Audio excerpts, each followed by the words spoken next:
মুখ্যমন্ত্ৰীৰ কাম নাই অসম ছাত্ৰ সন্থাৰ আহ্বান নামে আমি সদৌ নগাঁও ছাত্ৰ সন্থাই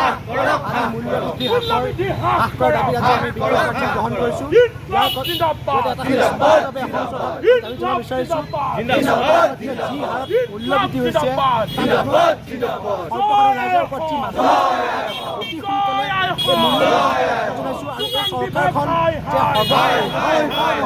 এই মূল্য বৃদ্ধি যিটো তাৰ প্ৰমাণ কৰি আছে সামগ্ৰী ইন্ধন সামগ্ৰী ঔষধ আদি যিদৰে হাৰ বৃদ্ধি হাৰ সদৌ ছাত্ৰ সন্থাই ইয়াক ঘূৰ বিৰোধ কৰিছোঁ। এই মূল্য হ্ৰাস সদৌ ছাত্ৰ সন্থাই আজি সদৌ অসম ছাত্ৰ সন্থা আহ্বান কৰে সমগ্ৰ অসমতে অত্যাৱশ্যক খাদ্য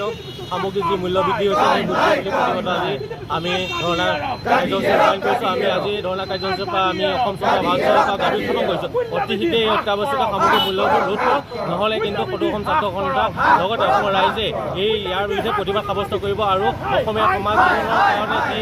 আজি যি অৱস্থা হৈছে এই অৱস্থাৰ মূল কাৰণটো হৈছে মূল্য বৃদ্ধি ৰোধ কৰিবৰ কাৰণে আমি সদৌ অসম ছাত্ৰ সন্থাৰ তৰফৰ পৰা অসম চৰকাৰ কেন্দ্ৰীয় চৰকাৰক আমি